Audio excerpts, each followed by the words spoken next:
Hello everyone, how are you? So Brian May guitar.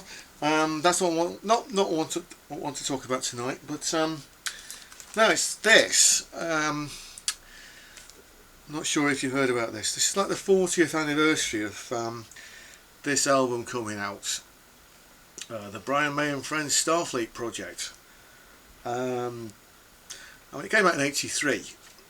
And for me, it was a really big deal because I was just starting to get into Queen and rock music, and I was really into things like Rainbow and stuff like that, and but I was just starting to get into Queen, and then I heard that this record was going to come out, and it's Brian May, Eddie Van Halen, Alan Gratzer, Phil Chen, Fred Mandel.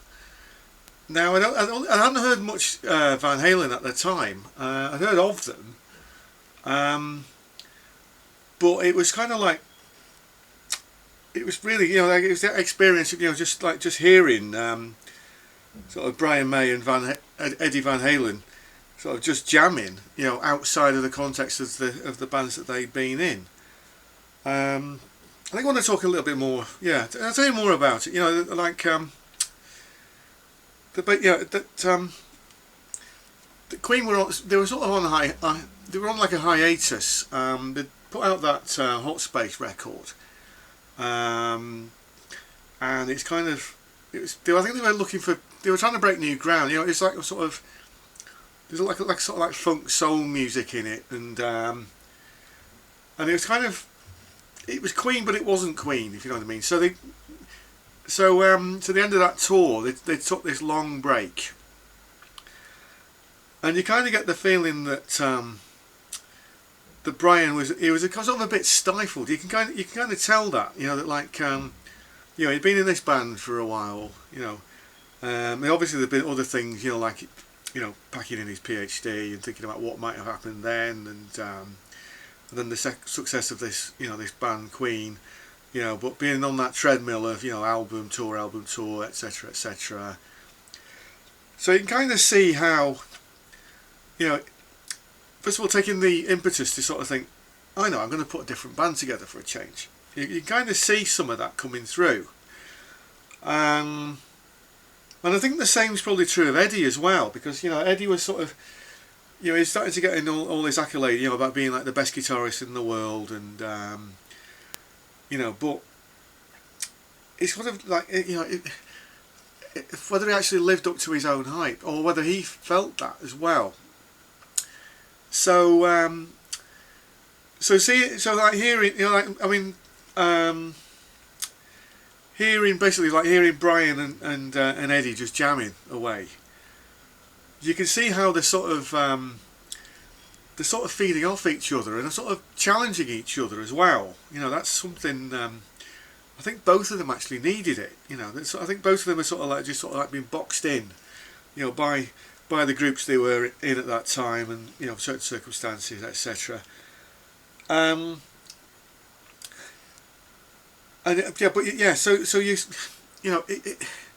you can sort of get that sort of freshness about it, and the challenge as well. So on this version, there's 9 tracks in total. On the version as I remember it, there was really only 3 tracks, and they sort of moved the order of the tracks around slightly. On the original version, there was like the 8-minute jam on the Starfleet theme tune. You know, Starfleet, if you're not aware, it was this Japanese puppet show which I think it was bought by Central Television, and then they re-edited it into this this series Starfleet, and very much in the style of like Thunderbirds, but also like got that retrospectively that sort of like manga style. You know, like the puppets, they had that sort of manga look about them, and they had these spacecraft that would lock together and they would build this robot called Diex. I think that's what it's called, and it was all very exciting. And I think actually the Jerry Anderson, the Terrorhawks actually came out sort of around the same time or just after that, because because I think Jerry Anderson's kind of been on a bit of a hiatus as well. He'd been going through all kinds of stuff. He hadn't actually had a big hit for a while. So, but that's Terrorhawks. That's something to talk about for another time. But so Starfleet, it was on Saturday mornings. And then there's actually a bit in here, and it's actually in one of the interviews as well, because you get this booklet, and it's slightly different than on the original, because you got this, the expanded notes. You got that picture that you got on the original as well. You got the three guitars together, with the clips of the the photos of the sessions and whatever. Everybody hanging out having fun. And then there's like this biography about how it all started. That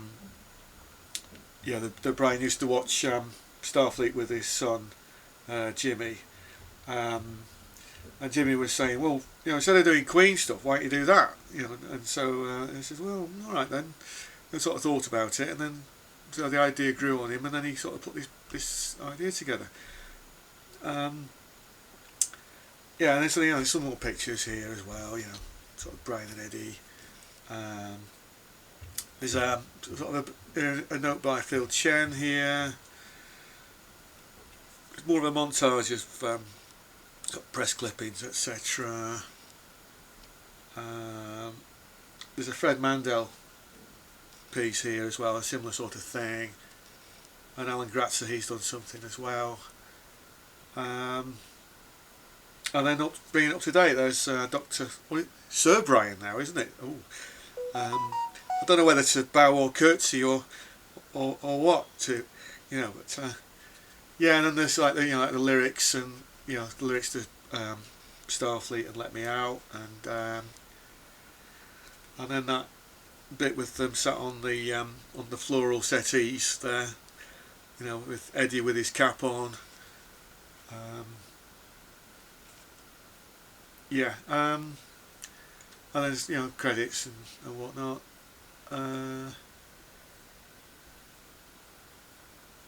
Yeah, so yeah, and then that's slightly different. However, this bit, I mean, it is very similar. Like that's like a reproduction of like what the original album was like.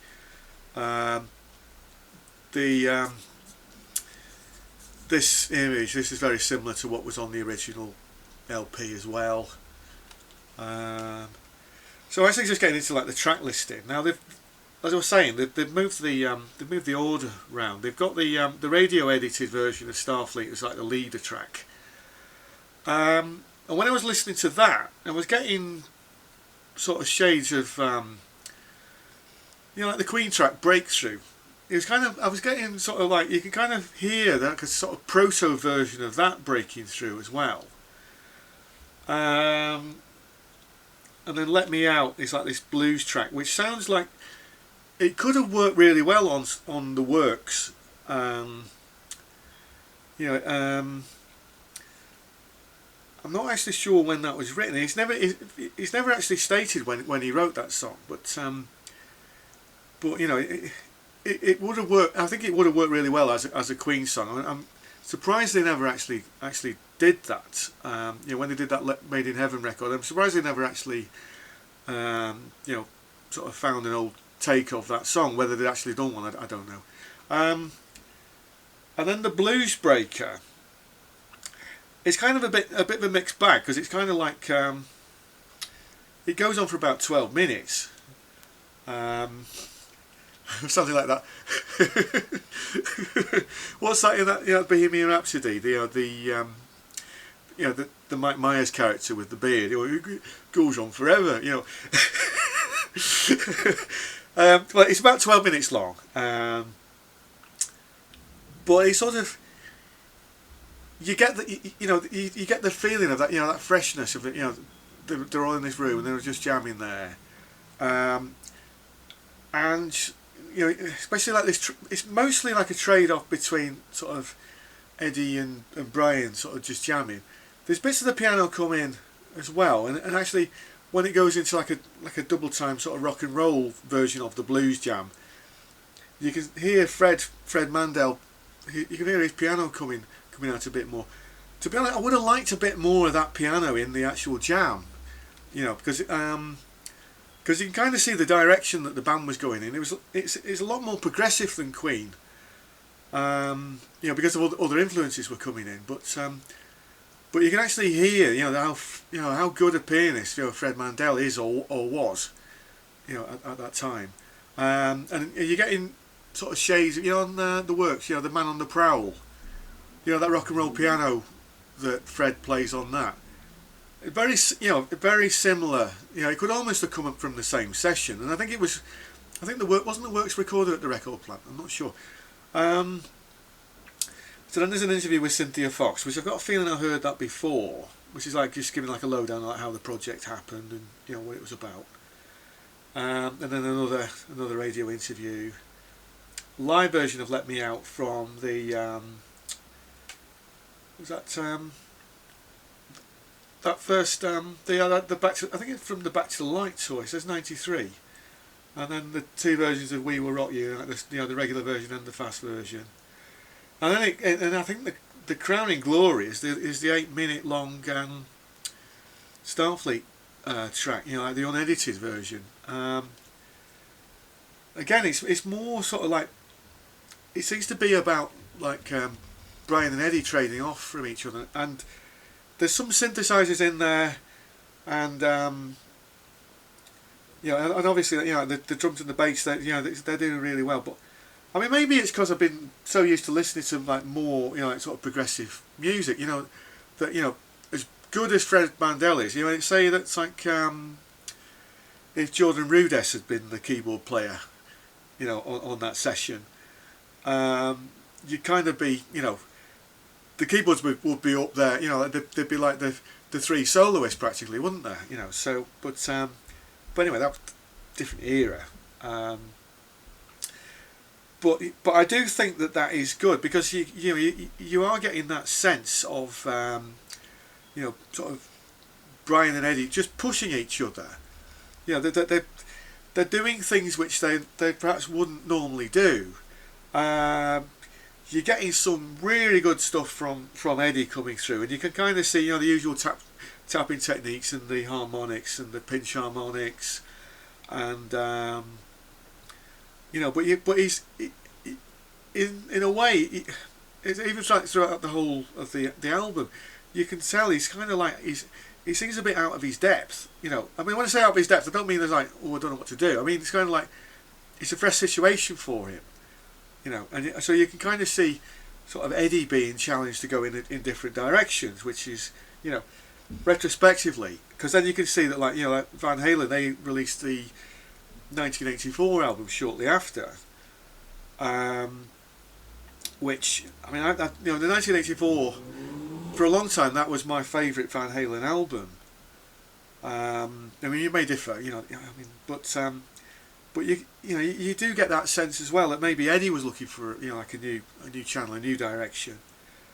And I think it's actually at the end of the Blues Breaker jam. They've left a bit of the talking on, and as they all sort of like saying, yeah, that went pretty well, didn't it? Yeah, it was good fun. You can actually hear Brian just saying, I wish I would have done this more, and that sort of captures it really. That's kind of the mood, because you get that sense that Brian has sort of been like, you know, very successful with Queen, obviously, but almost like stuck in a rut. Didn't really know what to do with himself. You know, perhaps I wouldn't say lacking confidence so much, but more about, you know, like just needed that impetus, you know, to sort of bring that creative, bring that creativity, you know, out a bit more, and to actually become more of a front man, you know, than you know, because like, you know, he had a very, very big role alongside Freddie in Queen, but you know, to actually just, you know, like step up and actually lead his own group, you know, you can kind of see that was a big step. But you know, but as I was saying, I mean, like you're getting bits of, you know, like with Breakthrough coming through, you know, because that where are we? Let's put the overdrive on again for a moment. You know, you know, and that day, I mean, that's classic Brian May anyway. You know, it's Now I'm Here, isn't it? Anyway, but you're sort of getting bits of, you know, the like bits of like the Invisible Man from The Miracle. You know, you're getting bits of that coming through. So it's sort of, you can tell that after having done that project, that Brian was, he seems to have been rejuvenated somehow. He seems to be giving him this sort of inspiration, you know, so that when Queen came back with the works, and then with the kind of Magic, and of course the Live Aid tour, all that sort of thing, you can kind of see how they'd sort of just been, I don't know, they weren't, what's the word? I don't know. I'm trying to find the right words. You can see how they just seem to be, you know, on, like, I don't want to say on this treadmill because that's the cliche, but they just seem to be almost like at the phase of, like, you know, maybe they kind of like they've done everything. They seem to, you know, sort of almost like burnt out, you know. But this seems to have, like, you can see how this sort of rejuvenated things. And let's put that back on for a moment, and because it's like this in the longer version of the Starfleet, there's this chromatic passage.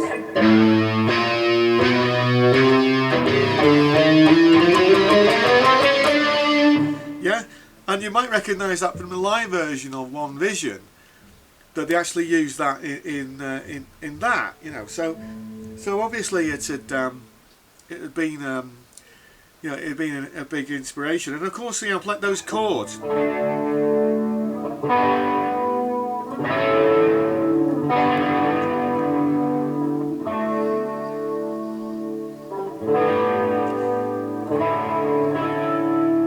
know, you can kind of hear that in a lot of the Queen stuff, even, you know, like in like the you know, the intro to One Vision even.